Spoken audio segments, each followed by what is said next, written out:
शूद्र भक्ताचे शेत अध्याय 48. सिद्धमुनी नामधारकाला सांगतात, श्री गुरुचे वास्तव्य गाणगापुरात असताना ते नित्य संगमावर अनुष्ठानाकरिता निघाले असता मार्गामध्ये एक कुणबी शूद्र आपल्या शेतामध्ये काम करीत असलेला धावत येऊन त्यांना साष्टांग नमस्कार करीत असे.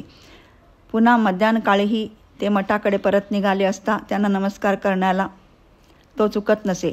असे कित्येक दिवस चालले होते. एके दिवशी कुणबी नमस्कार करण्याला आला असता श्री गुरु थोडे थांबून त्याला म्हणाले, तू नित्य येऊन नमस्कार करतोस, तुझी काय इच्छा आहे सांग ना.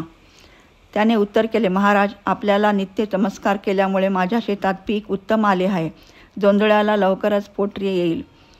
स्वामींनी आपल्या अमृतदृष्टीने त्याच्याकडे पाहावे अशी विनंती आहे. श्री गुरु शेतापाशी गेले आणि त्याला म्हणाले, आमच्या सांगण्यावर तुझा विश्वास असेल तर आम्ही मध्यान्हकाळी संगमावरून परत येण्यापूर्वी सर्व पीक कापून टाक. श्री गुरुच्या वाक्यावर शूद्राचा पण विश्वास होता.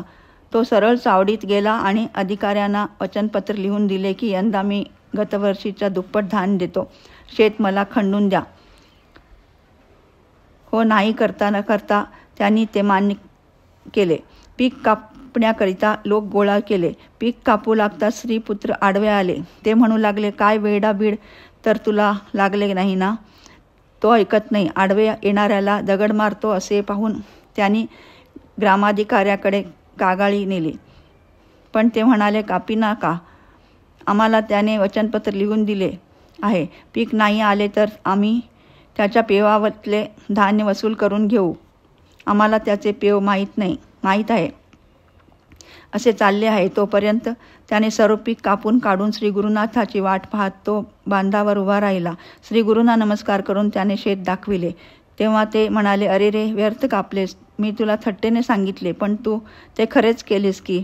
थोडे थांबून त्याचा धडभाव पाहून म्हणाले, चिंता करू नकोस, तुझ्या निर्धाराचे तुला फल मिळाल्याविना राहणार नाही.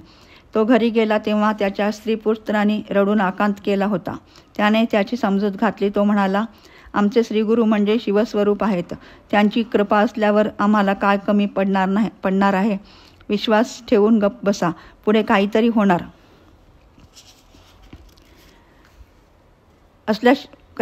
असल्याशिवाय असे कसे सांगतील. ते गप्प बसले. नाहीतर आता ते काय करणार. 8 दिवस निघून गेले. कडक्याचे वादळ सुटले. अकाळी पाऊस पडू लागला आणि सगळ्या गावाची पिके नासून गेली. आणि श्री गुरुकृपा दुसरे काय म्हणावे. या कुणब्याचे पीक मात्र 100 पट वाढले. एकेका धाटेला 11 फाटे फुटून त्यांना तितकीच कणसे लागली. शूद्र स्त्रीचा आनंद किती म्हणून सांगता. तिने शेताच्या देवाची पूजा केली. आपल्या नवऱ्याची क्षमा मागून त्याला आपले शेत दाखवू लागले. दोघा पती पत्नीने जाऊन श्री गुरुनाथाचे चरण धरून त्यांची पूजा केली. जोंधळ्याची मळणी झाल्यावर शेतकरी ग्रामाधिकाऱ्याकडे जाऊन म्हणू लागला, गतवर्षाची दुप्पट धान्य देईन असे मी तुम्हाला वचनपत्र दिले असले तरी आता शेतात 100 पट धान्य पिकले आहे. त्यातले अर्धे तुम्ही घ्या. अधिकारी म्हणाले, आम्ही असे धर्माच्या विरुद्ध वागणार नाही.